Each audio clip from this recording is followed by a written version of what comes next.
Hello and welcome to this virtual poster session in which we're going to try and recreate the feel of a nice poster session at a meeting where people walk around and greet each other online. I'm joined by our three visiting Nobel Laureates, Bob Grubbs, Andy Farr and Liz Blackburn, and also the Chief Technology Officer of 3M, John Banovetz. Welcome to you all. It's very nice to have you here. Now, the way this is going to work is that we're going to meet four students or groups of students from UT Austin, and they're going to present three posters, and then the last team is going to present without poster. And the presentations will last about 3 minutes, and then the laureates and John will have the chance to quiz them on any aspect of the posters they'd like. I think it should be fun. I hope it's all relaxed and enjoyable. So I think without further ado, we can move to our first poster, which is which is really a research proposal on the development of new anti-cancer drugs. So let's play the audio file and look at the poster. My name is Nada Narsawi, and the title of my presentation is Collection of Ruthenium Salve Shift-Based Complexes, a Supplementary Anti-Cancer Drug. Cancer is a deadly disease which has been heavily researched, resulting in vast improvements in treatments over the years. However, current medicine is not selective enough, and drug resistance remains to be an obstacle. Thus, there exists a need for supplementary medicines that will work with chemotherapy to make treatments more effective. In response to this, I have designed a collection of ruthenium salve and shift-based complexes that have the potential to fulfill that role. The intended target for this collection is G4-DNA.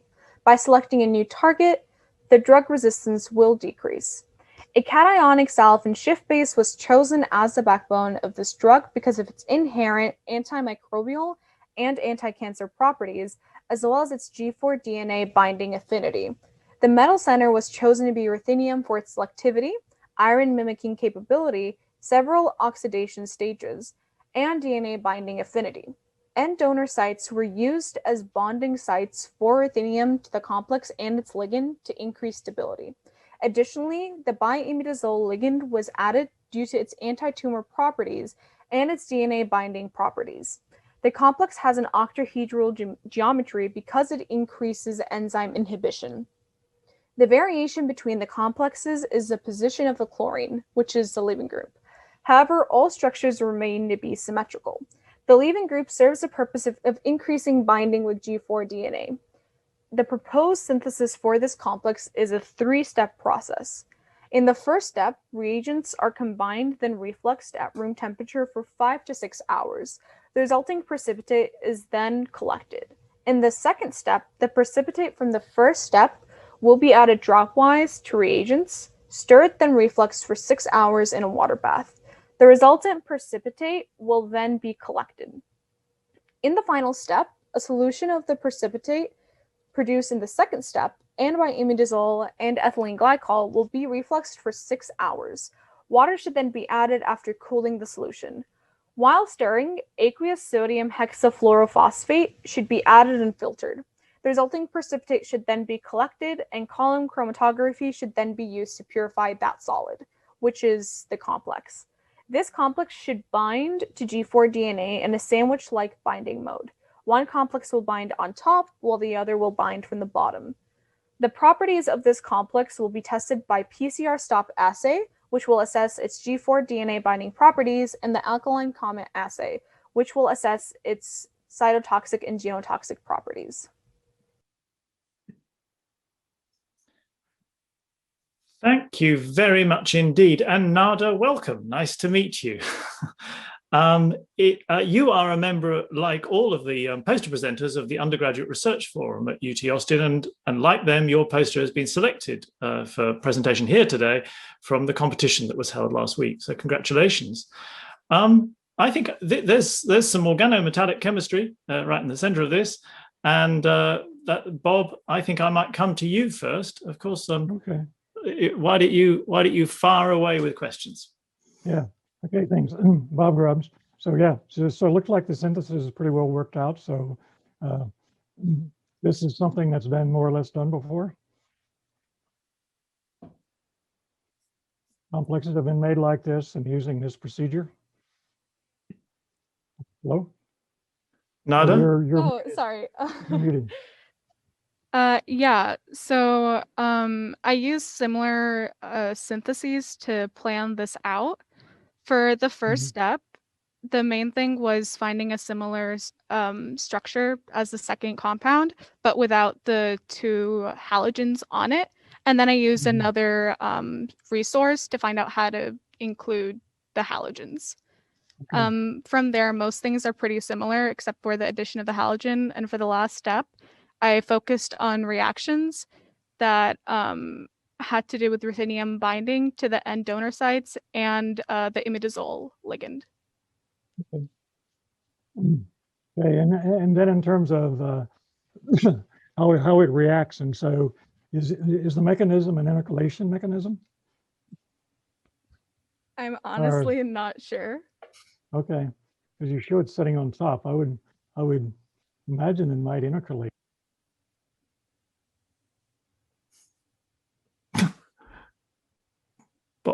Bob, you've magically disappeared, leaving just your background image. It's quite extraordinary. Your background has absorbed you. While Bob returns from a lake in Montana, who else has a question? Adam, if I can. John, please, yes. Yeah, so now very, very interesting. I like the synthetic. It seems like a very elegant synthetic route to a complex thing. How should, just the geometry of it though, is the ligand you're putting on the ruthenium is a planar, and then the imidazole attaches to the top or the bottom, or how do you have an idea of how I should think about just the spatial geometry of the compound? Yeah, so really what it is, it's every other one. So sorry, I'm just thinking about how to describe this. Yep. It's more like each thing is either forward or backwards. So one of the bonded sides to the imidazole, one of them is forward, the other one's backwards or Got behind. Same with all the other sides, if that makes any sense. No, I think I think I have the image in my head. I think it makes sense to me. It's an interesting compound then. So, and then as you've thought through this and the proposed strategy or things, any thoughts on what's the hardest step? What do you anticipate will be the hardest step of that synthesis? For me, the first step, just making sure that I get that position of the halogens on the ring selectivity wise and confirming the structure, because everything else closely follows compounds that have been made before. Okay, thanks. Yes, I suppose syntheses sometimes look very good on paper, but it's difficult to translate. Any more questions or comments? I have one. Liz, please. Yes, so looks very, very elegant synthesis, and I'm just imagining kind of the next steps. So you laid out very nicely the synthesis. You laid out very nicely how you do the assay in vitro, and then the first effect on the cells, Nada. But you pointed out something really important, which is that you're looking at effects on proliferating cells.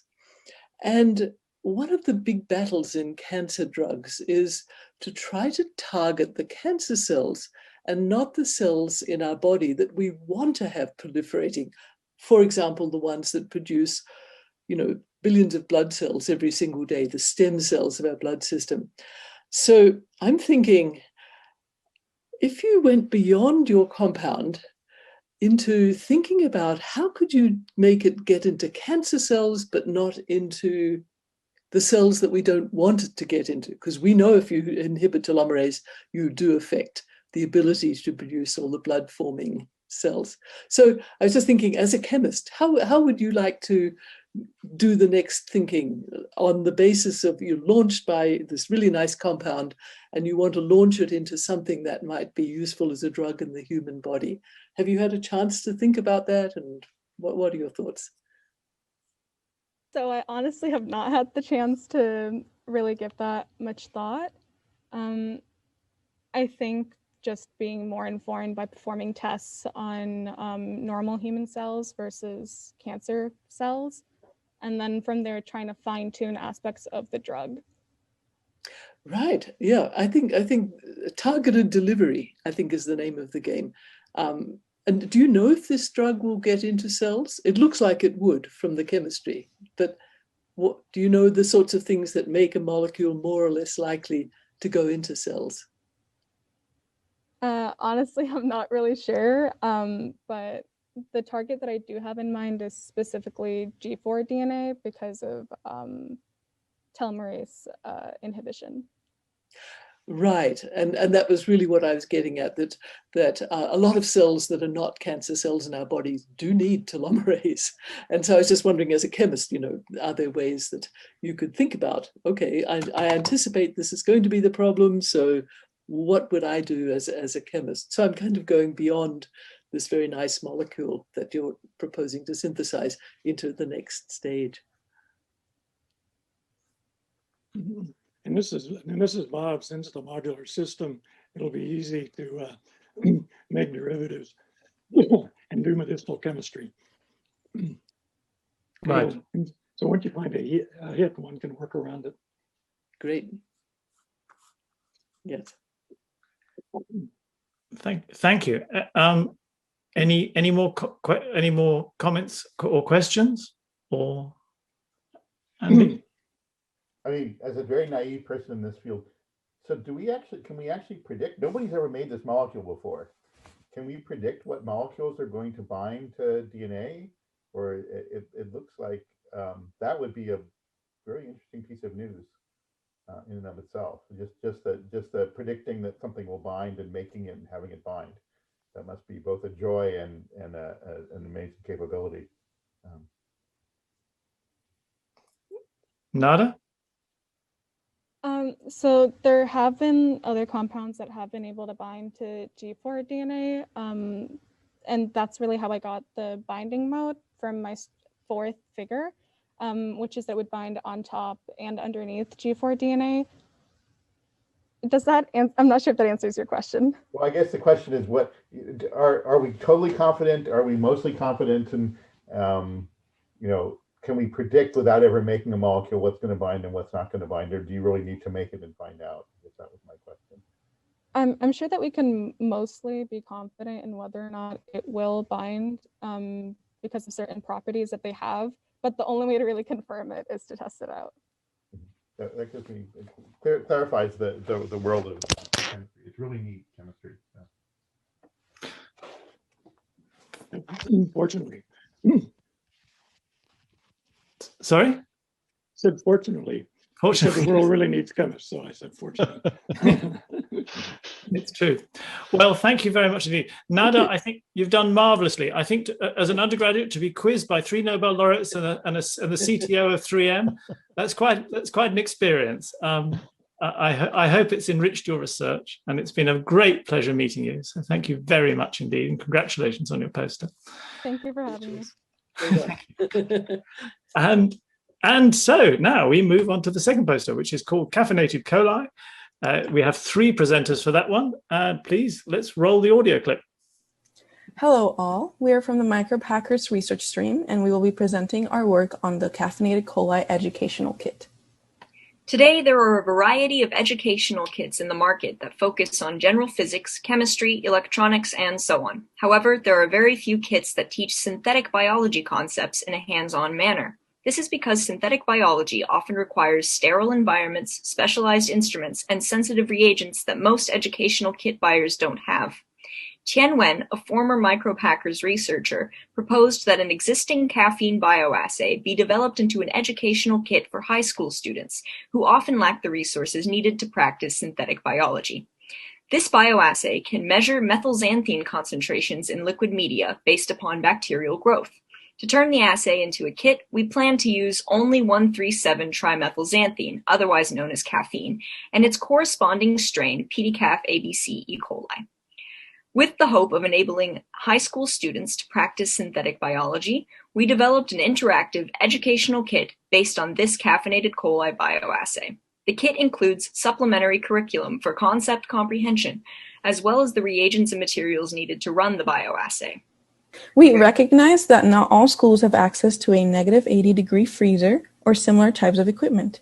Therefore, tackling our goal of affordability meant simulating an environment with such restrictions.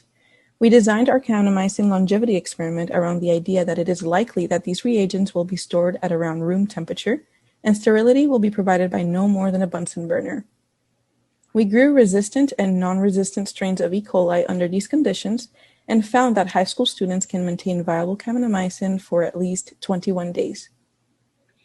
In conjunction with reagent testing, we also worked on developing a curriculum which would teach synthetic biology concepts as they pertain to our caffeine bioassay.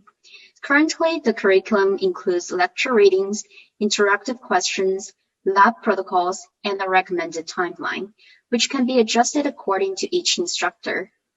To facilitate learning and understanding, we made learning objectives and figures to help students conceptualize the biology behind our kit. This is where the project stands today and going forward. We plan to finalize a list of cost-effective vendors for each kit component and test set materials for quality assurance. After finalizing the kit prototype, we plan to reach out to neighboring high schools and offer our product in exchange for feedback for the purposes of improving the kit. The final stage of the project will involve managing marketability and a plan of distribution. It was a pleasure sharing our project with you all. Thank you for listening, and we are looking forward to your questions. Thank you. Thank you. Congratulations. So Christy, Yu-Yin, and do we have Ren as well? Yes, Ren. Hello. Hi. How lovely. It's a very nice, beautifully thought out piece of work. And I just have to ask you, what are microbe hackers?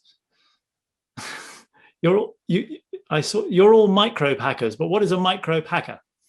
Yes, Sorry. That is just the name of our stream, our FRI research stream. Your freshman research initiative. Yeah. Okay. Correct. Thank you very much indeed. Right. Over to the questioners, please. And we'll have to, you'll have to sort out who's going to answer. Don't know how we decide that, but just go for it. Who wants to ask the first question? Anybody want to jump in? Liz? Oh, you're on mute, I'm afraid, Liz.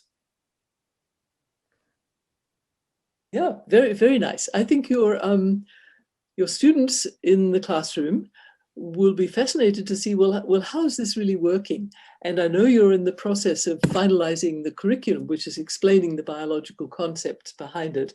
But do you have a very quick way that you can just tell us in the way that you would tell a high school student how this is working? If you described the biology behind what this is actually measuring, and I'm looking at your figure on the screen right now, but if you had to walk a high school student through it, what would you say? Really good question. This is actually one of the challenges we faced when developing the kit, especially starting the curriculum. It was quite challenging because we have to be teachers and students at the same time. As a teacher, we need to understand the concepts behind our kit really well and teach these concepts in a palatable manner. We also have to put ourselves in the student's position. We had to constantly ask ourselves whether something makes sense to someone who knows little about synthetic biology, and we have to adjust our languages accordingly. So in order to tackle this this problem, we actually reached out to some educators during the summer, namely Dr. Gwen Stovall. She's director of the High School Research Initiative. So in a Zoom conference, we received some feedback on our kit and guidance in designing the curriculum. We also, from the survey we sent out to high school educators, we learned most teachers would like to spare 1 or 2 weeks of their classes to do the bioassay. I think from the piece of information we learned from those educators, we get a sense of how to develop the curriculum and some guidance how to phrase our languages in the curriculum as well. I hope that answered your question. If not, Christy and Rand can add on. I think this is great. You sounded like you have a very thoughtful approach to this. Thank you.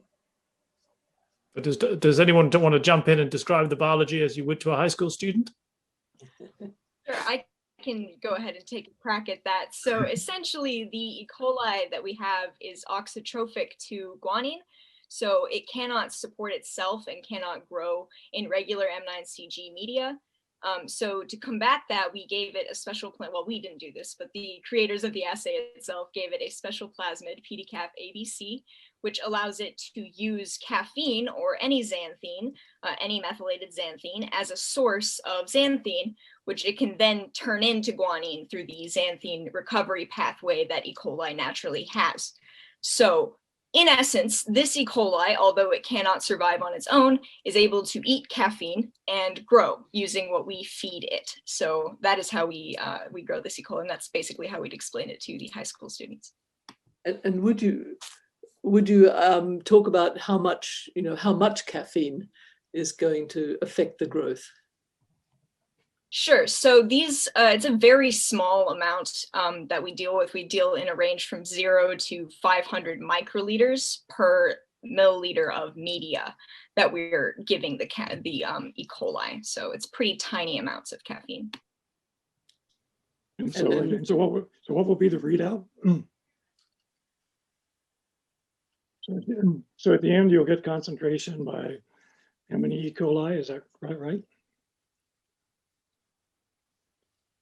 So the way that the bioassay works is that students pipette a certain amount of methylxanthine solution into the culture tubes, and they'll use a spectrophotometer to measure the bacterial growth after that.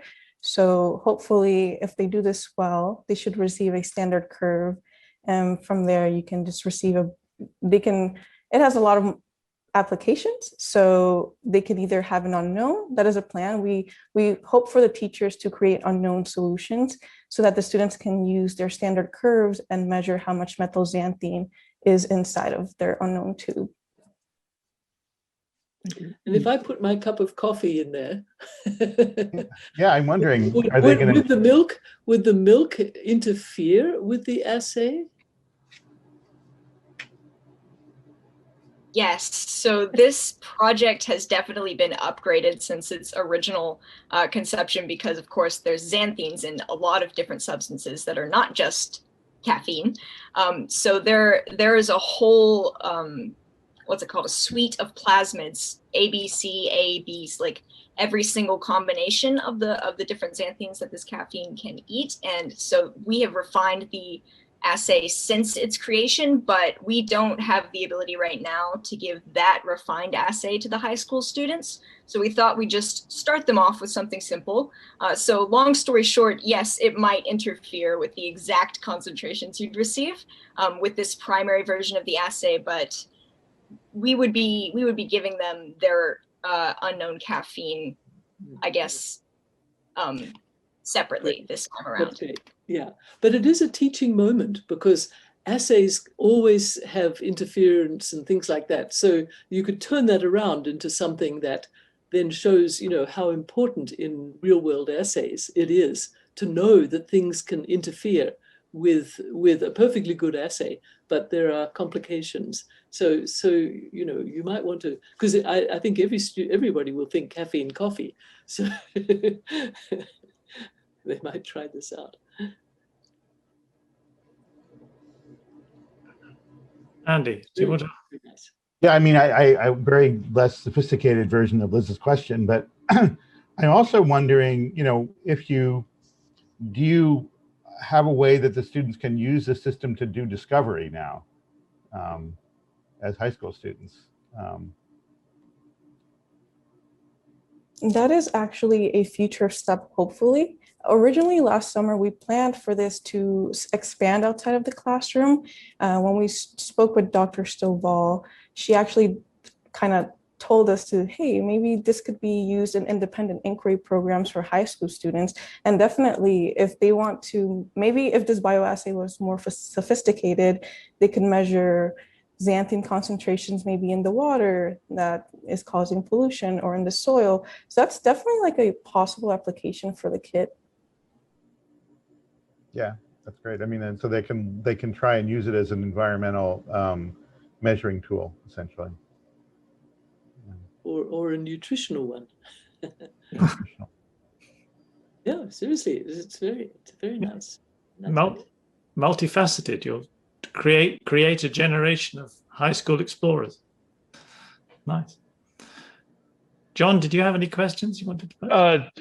Actually, no. I'm sitting here amazed at the level of a high school biology assay and test. It's eons further than the high school biology that I ever was involved with to think about bioassays and tests like this. And just kudos to the team for thinking through this and putting this together as a way to get out to some of the high schools. I'd only offer the team a thought as to really who's the audience. Is it an AP level sort of biology? Is it general biology? Is it not? In how you do that, that may have some influence as well as you think through who you're trying to reach with such a cool and great kit. So we actually have a really broad target audience, which is anyone who has the space to fit this type of experiment in their class or even after school clubs. So we designed the curriculum to be flexible, meaning it can be used as self-learning materials for students, teaching plans for teachers, or simply a user manual for anyone who wants to explore some synthetic biology. And to add a comment, maybe we don't think it's very possible to add it onto AP curriculum since they're currently so tight in time because they have to teach X material. But like Yunyin said, maybe we do know that there are biotechnology courses. So we do plan to distribute this for feedback first, and maybe we'll reach out to those schools who have the biotechnology courses since they might be able to do it, and hopefully from then expand. And given your comment about curriculum, I think, and you mentioned after school clubs or lunchtime clubs, that's another great setting that I could see. This could be then, used at different grade levels, because sometimes those clubs draw not just from the AP seniors, but from juniors and sophomores and so forth, whoever's interested. So I could see this would be something wonderful to have in one of these after school or lunchtime clubs. Fabulous. So let me ask you, Team Microbe Hackers, how have you enjoyed the experience of being grilled about your poster? Been wonderful, a real delight. Yeah, it's been awesome. Yeah, we really appreciate any advices. It's been a very fruitful conversation. Thank you very much indeed. And again, congratulations on being selected, and thank you for joining us. Thank you. Thank you. Thank you. Okay. And so Adam, yes. I got to crash. I'm crashing. So. Oh yes, no. Well, no. I know you got to go. So, okay, Bob, it was lovely having you here, and if only you could step out into that scenery behind you. But no. Yeah, I would hope so. Yeah. Okay. Thanks. Thank you for joining us. Bye, Bob. Bye. So great. Now we're in the company of the Mexican honey wasp for the next one. We're going all over the place. This is lovely. So, okay, let's roll the audio file for this one, please. Hello, we are Alexia Martin and Isaac Miller, and this is our poster, The Gut Microbiota of the Mexican Honey Wasp, Brachygastra mellifica. We had two main questions when pursuing this study. One, does the Mexican honey wasp have a core gut microbiota? And two, if so, does that microbiota resemble gut communities from other bees and wasps? The true significance of this study lies in the fact that the shared life history traits between honeybees and honey wasps are major influences in the establishment of the honey wasp gut microbiota. As seen in the introduction, pollinator gut microbiota often offer many benefits to the host, as seen in honeybees and bumblebees. A core gut microbiota exists within both honey and bumblebees, and eusociality plays an important role in maintaining and passing on such bacterial communities. Also seen within honeybees is colony formation through swarming, a behavior that also helps to maintain microbial communities. Mexican honey wasps share several life history traits with honeybees, as seen in Table 1, which led us to predict that honey wasps would also have a core gut microbiota. To supply specimens for this study, honey wasp nests and individuals were caught at different locations within South and Central Texas, as outlined in the methods. Bacterial DNA was extracted from the honey wasps and sequenced, and data analysis was performed using R. For the figures and results section, we can start by looking at Figure 5, which is a relative abundance plot of the most common bacterial genera found in each sample, separated by the nest they were isolated from. Each bar represents one insect, and each color represents one bacterial genus. Bifidobacterium, Lactobacillus, and Orbis were the most common bacterial genera found within the honey wasps, while those genera were not found much in other bees and wasps. The relative abundance of bacterial genera and honey wasps was similar within and between colonies.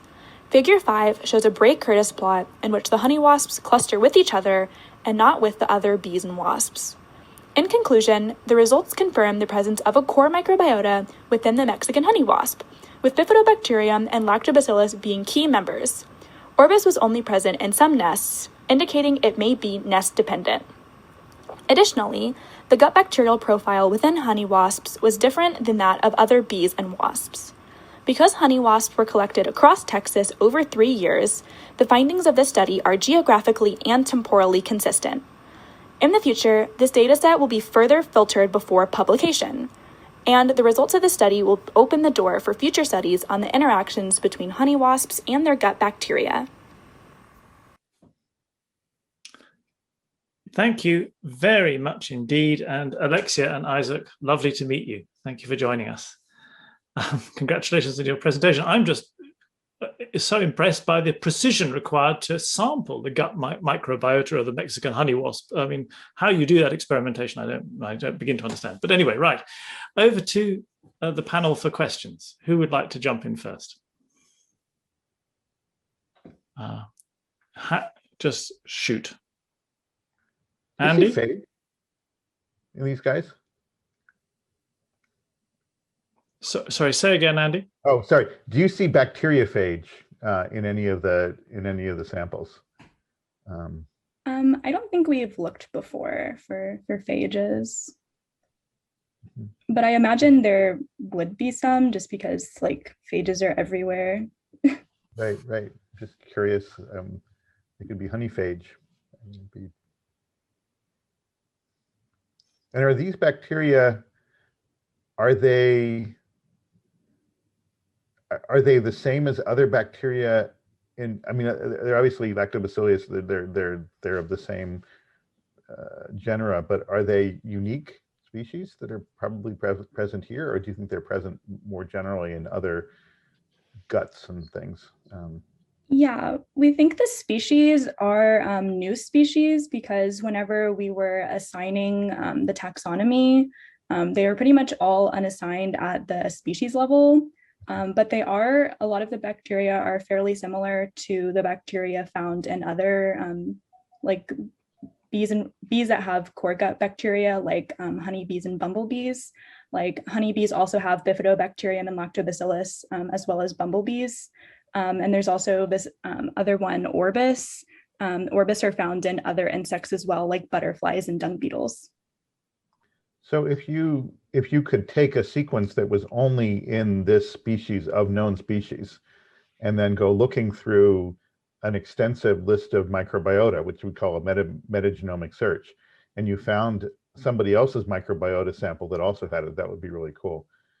If there was, I mean, sort of looking through all of the high throughput sequence from everywhere they've been deposited in GenBank, that's a tool that some of us hope will be online pretty soon, actually, from NCBI, the GenBank folks. Thank you. I had a question for either of you. Thank you. This very, very nice presentation. Good. And you wrote in your future research that you're going to explore your data sets further. I was wondering, when you saw these results, was there anything that surprised you about them?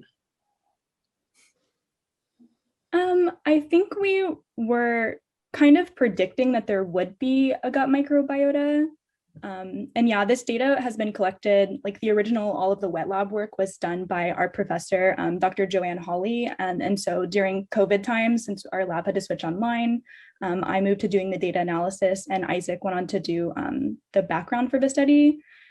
So we kind of knew a little bit that we were predicting that there would be a gut microbiota, but it was really interesting that some of the bacteria were similar to bacteria that are found in bumblebees. Mm-hmm. We were kind of surprised by that. And why were you surprised by that? So I mean, I guess they are similar in the fact that honeybees and bumblebees and honey wasps are both eusocial, but they are different in that I mean, bumblebees are completely, like, quote unquote vegetarian because they don't feed on other small insects like honey wasps do. And also bumblebees are considered primitively eusocial, and that is with respect to the way in which they form new colonies. So honey wasps swarm, which is an advanced form of eusociality, whereas the bumblebees only have one new queen forming a new colony every single year. So that was like a little bit different in their life history. So we weren't expecting them to be as similar.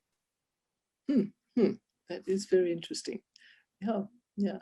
Isaac, were you surprised by anything? I was, yeah. Going off of what Lexi said, one of our main, I guess, predictions and the main organisms that we were looking at differences between were the honeybees and the honey wasps, simply because of the more similarities between the two. But definitely seeing these Orbis species here was really interesting. And it was interesting looking at the other hymenopterans. We have, I believe, 2 Apis specimen there, and they do share some of this lactobacillus, just the reeds there. So that was also really interesting to see. We weren't expecting, I would say, to have like perfect similarities between the two, but we were expecting some similarities, and to kind of see that there was really interesting. So a lot of the questions about microbiota are, is it important for some aspect or other? And I was just wondering, is there some way you can start diving into that? It's a very broad question, but I was just curious about how you might think about it, because you're collecting these species essentially from the wild, right? You don't have much control over them, but it's just a very open question. In other words, do they care about what their microbiota is? And we all kind of know they do, but how and why, I'm sure, are questions that are uppermost in your minds. Are you saying, like, why do we as humans care, or do the insects care? Oh, students always care. It's the insects that I'm worried about. Yeah. So in our introduction, we do say that they often offer, they can offer benefits, but a lot of them, some of them just live within the gut. Some of them are just commensalists, but some are mutualists, and they do help each other out. I guess, Lexi, if you want to expound upon that a bit. Yeah, I would also say that it would be interesting to, most of the gut microbiota and insect work within like bees is done on honeybees. So it'd be interesting to kind of replicate some of the interesting like pesticide work in honey wasps to see if these anthropogenic causes of pollinator decline would also have an effect on honey wasps as well, since honey wasps are really important pollinators of avocados. Love avocados. I think this is a very important. but also, they produce incredibly interesting metabolites and nutrients and so forth. And I just wondered if experimentally, are there such things that, similar to what is done in mice, the people experimentally can have completely, gut bacterial-free gut grown in experimental conditions? And can you set that up and ask, what happens to the honey wasp? The wasp, honey wasp, or the bees, either. What would happen if they don't have any? And then you introduce one species after another, or pairs of species. Is there any merit to doing that kind of thing? That would also be something that would be very interesting to do. That's they do that in honeybees a lot, since honeybees get their bacteria from other worker bees who feed the larvae. So you can actually pull bees who haven't completely developed out of their little place in their nest. I forget the word right now, but you can pull them out of the nest before they're completely developed, and you get what's called a germ-free bee, and they don't have any bacteria in their guts at all. And so we still don't know what the gut profiles of the larva look at, or what the gut profiles of the larva look at, if they're similar to honeybees in that they don't have bacteria as they're developing and only get it later on when they're being fed. So if that was the case, which we want to do more studies on the gut profiles of the larva and the pupa, if that's the case that they don't have bacteria within their guts, then it would be interesting to kind of, again, do the same kind of procedure and that's done in honeybees and pull them out of their, pull them out before they pupate whenever they don't have bacteria, and then see how it would be different whenever we treat them, or how they develop and stuff without the bacteria versus with the bacteria. And I'm remembering that termites have flagellates in their microbiota. Do people know beyond bacteria, but looking at, say, protozoans and other eukaryotic microbiota, are there any roles that those play in these species? I'm not sure off of the top of my head. I know some people in our lab have tried to look at fungi before. I don't think anything really came of it, just because I don't think we had the resources to look at fungi. But I know other people have looked at fungi before. Yeah, because you took out whole wasp guts. So bacterial, it's not just bacterial DNA, it's any DNA. As Andy said, it could be phage DNA. I was just wondering if the databases were extended to look at protozoans and so forth. Would you see anything? I don't think so. I think we specifically used a database that focuses on bacteria. Okay. Are you shotgun sequencing it or doing a targeted? We did Illumina sequencing. Yeah, so you'll get all the data. Just a matter of what you throw out from the data sets, right? There's a wonderful program also called Centrifuge, written by Steve Salzberg at University of Maryland. At Hopkins now, he moved. But that's a good resource for trying to figure out if you have a bunch of reads, you don't know where they came from. It does a quick assessment. But again, it depends a little bit on whether the sequencing is focused on the 18S or more generally. Yes, we did 18S. Yeah, it was pretty targeted, wasn't it? It was the 16S. Yeah, I don't know whether Steve's stuff is as good. I mean, is dedicated to that so much. Or you could get someone to do shotgun sequencing because you've got the material. That it actually goes back to what we were talking about earlier. It's tons and tons of data that come up, and it's a question of what to make of it. And if you just want to know what species they come from, that would be cool. And you might find some eukaryotic microbiota or even another whole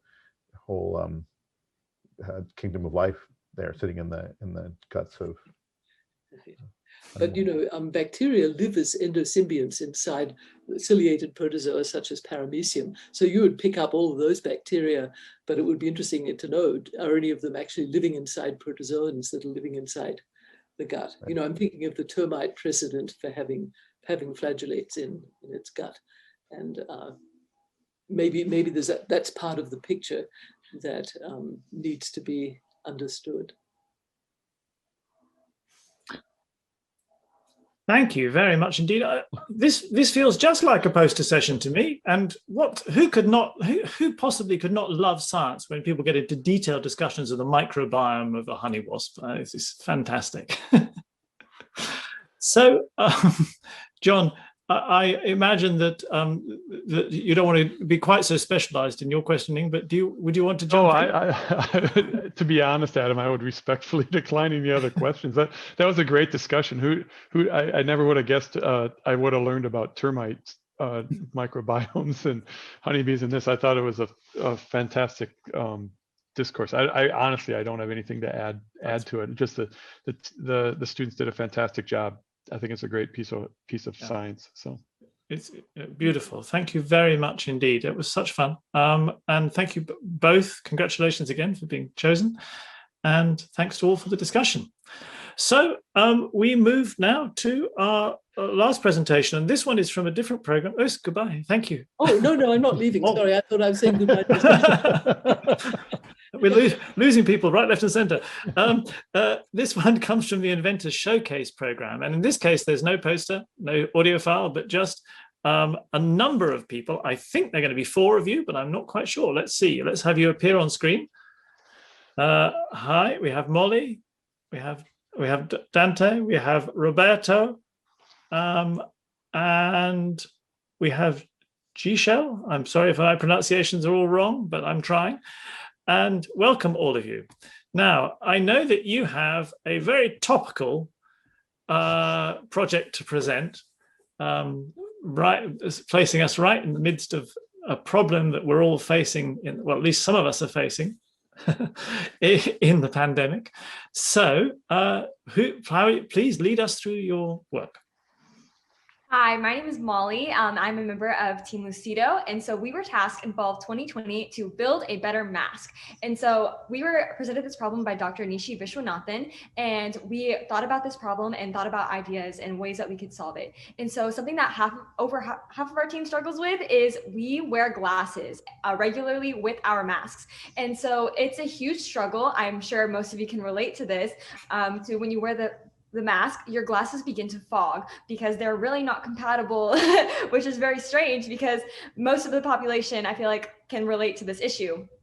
And so what we decided to do is we pitched the idea for creating a mask with an adhesive at the bridge of the nose. I have a prototype here. So I hand sewed this on, rough prototype, having this adhesive at the bridge of the nose so that it blocks the airway from your mouth up into the glasses to prevent the fog. And so we decided to use this idea, and we interviewed potential clients to see how they felt about our product and how they would solve similar issues. And so what we learned from our clients is that many of them really cared about the skin safety, if it were available in multiple environments, like if it were raining or if you're sweating or have oily skin. And another concern from our clients base was sustainability of our product and making sure that can I use this mask more than once, and how does this waste factor in. So comparing this to competing products, there's a 3M product, which John, I'm sure you're aware of, called Breathe Right Strip, which has been used to combat this problem. And so the difference between a Breathe Right Strip and the adhesive being directly involved with the mask is that it reduces waste by having them all in one product. And then it also is able to seal the gap better by having the adhesive directly on the mask. So envisioning a true product, it would be similar to an envelope where you can tear off the seal and then the adhesive would be intertwined with the fabric. So I'm going to demonstrate now.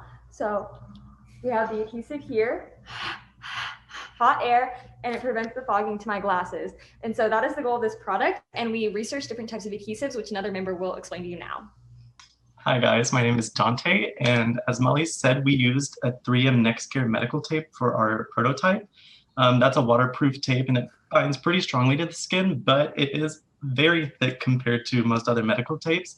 And we noticed that it doesn't adhere well to cloth like other medical tapes. So it was pretty effective in solving our problem, but it's not quite the adhesive we were looking for. A couple of others that we looked for were micropore and transpore medical tapes. So a micropore medical tape is gentle on the skin and it's breathable. It doesn't adhere well with sweat, oil, or high moisture situations though, which again is a necessity for our adhesive because it will be worn regularly on the face for people in many various conditions. Another one that we looked at is that transport medical tape.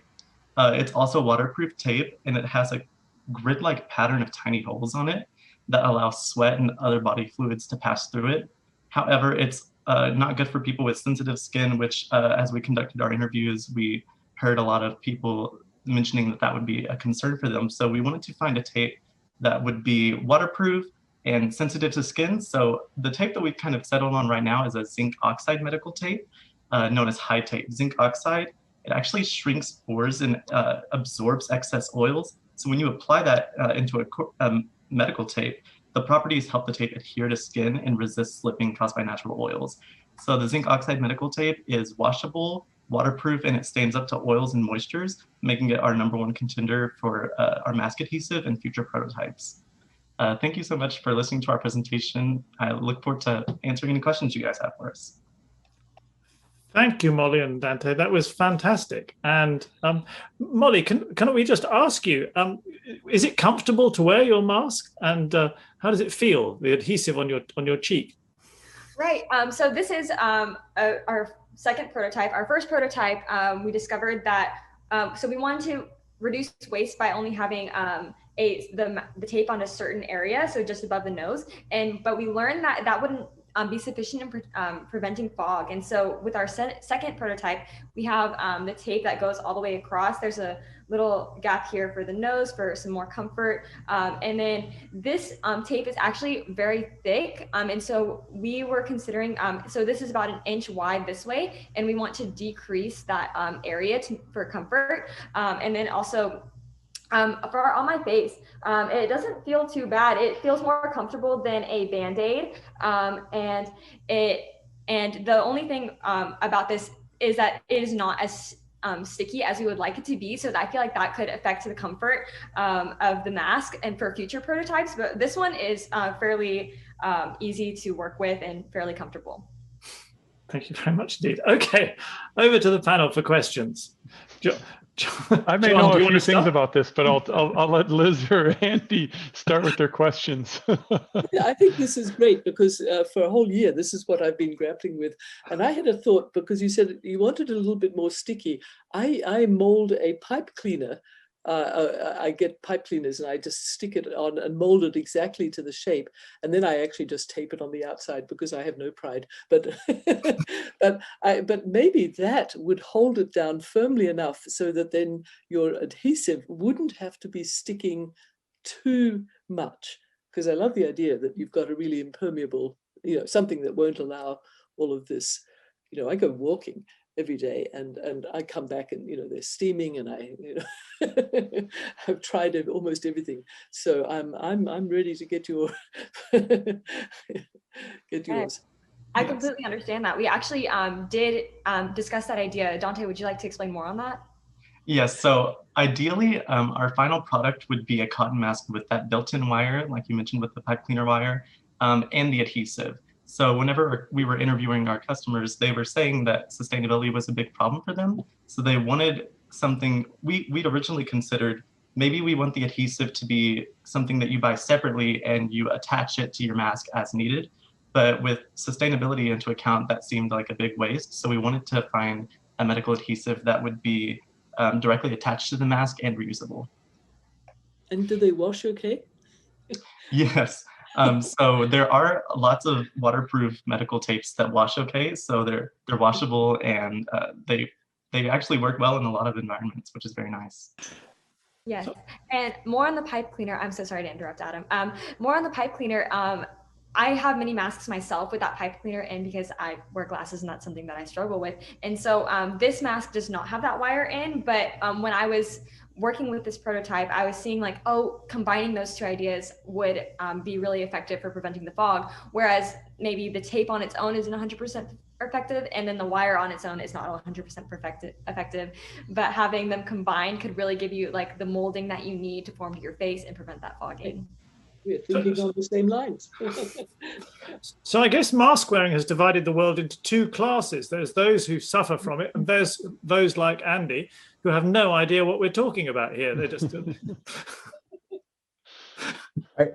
I wear glasses too, but I don't need it for the computer screen. Actually, oddly enough. Okay. So you sympathize. Okay. Familiar, yeah.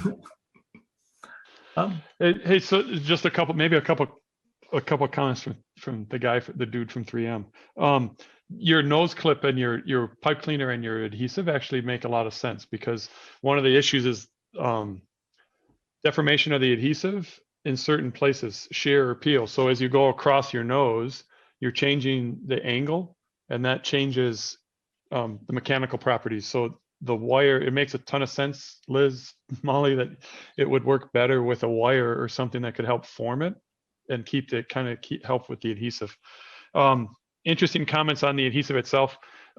Trust me, we have plenty of adhesives that can wash and go through and and things. One that you might want to try is if you can get a product called Tegaderm. That's actually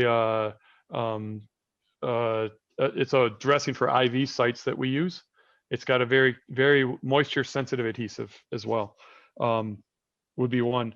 The other would be a silicone adhesives. I'd suggest you to take a look at silicone adhesives, which we've started to commercialize for gentle to the skin. Exactly what my biggest worry is that if you use the wrong adhesive, you end up with damage to your skin after a long time. So, yes, or it's stuck there and you can't get it off. Yeah, that's correct.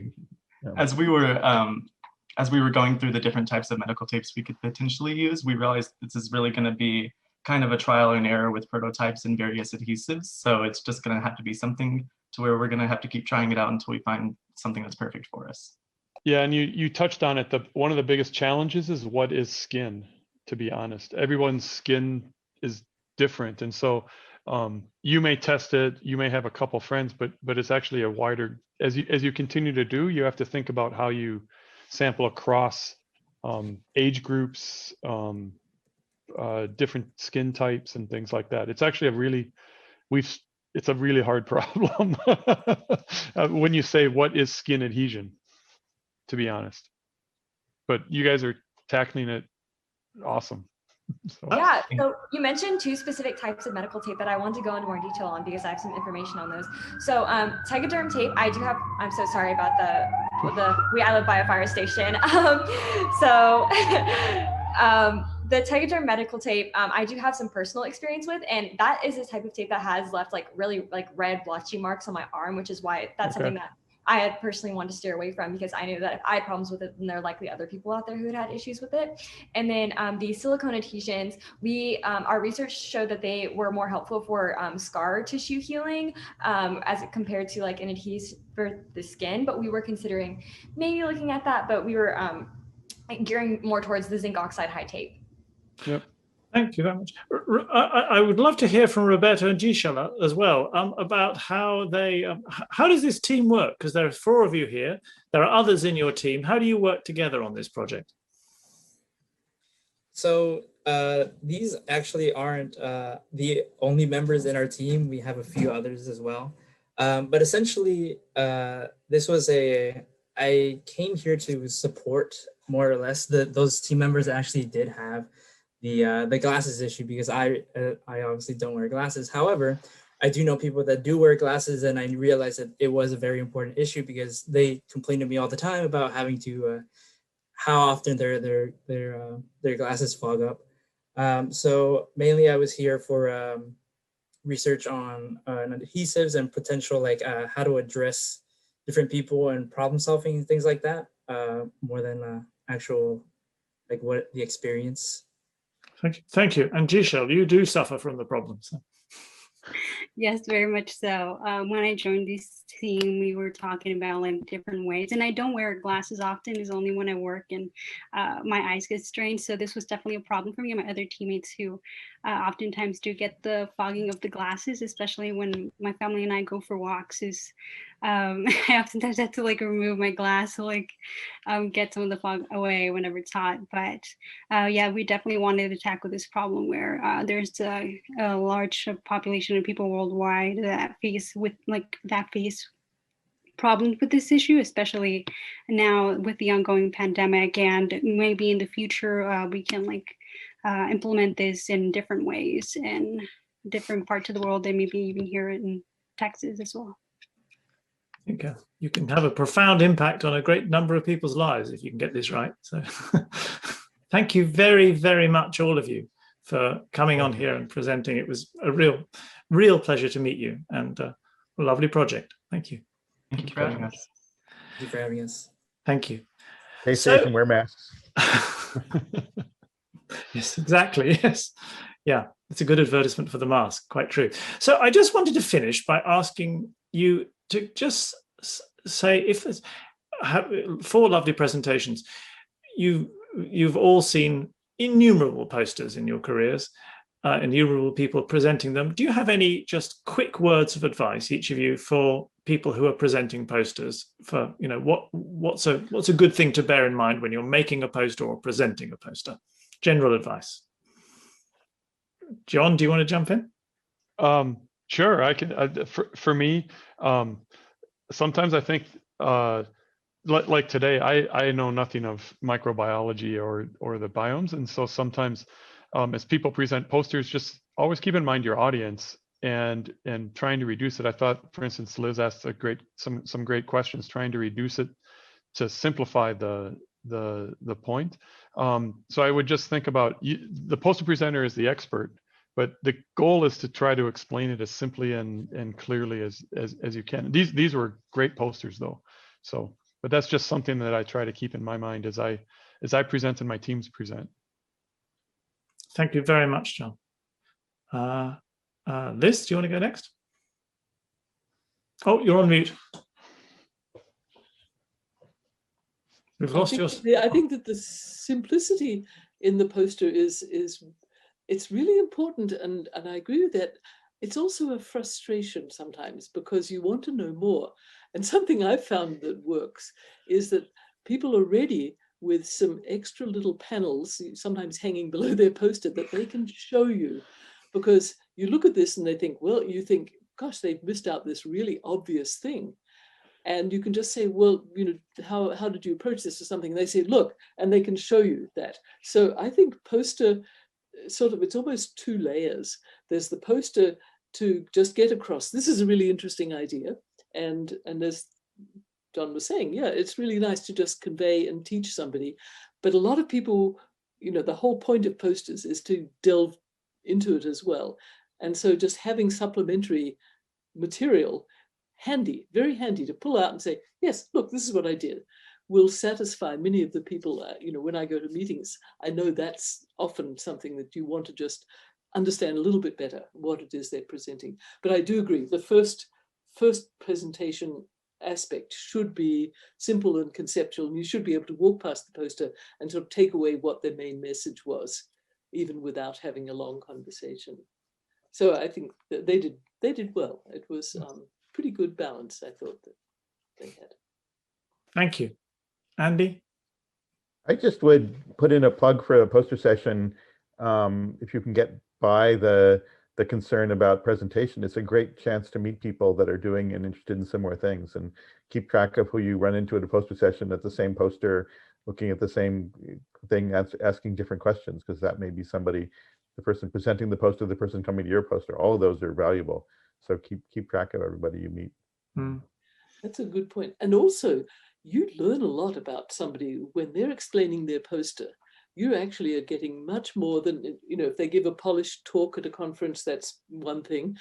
When you start asking them questions in your poster, you really start to see how they think. And I've used this as a sort of an informal interviewing tool, really, because it sometimes you just come across somebody who's just thinking so well, and that would, so nothing replaces talking to people.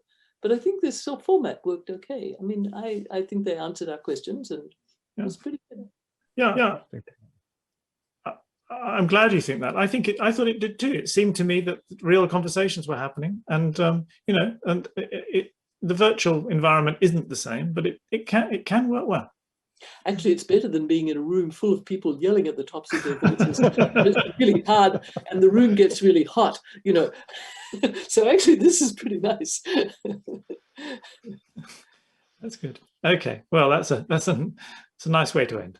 Thank you so much for being here, and it's been fun. Thank you very much indeed for joining us, John. And Liz and Andy, you've had an incredibly busy day, so many things you've done today. So thank you very much for participating in all the different parts of this program. And as if 3 Nobel laureates weren't enough for you, tomorrow you can have 4 in our closing panel on the value of science. So please join us tomorrow for that panel. Okay, thank you all for watching.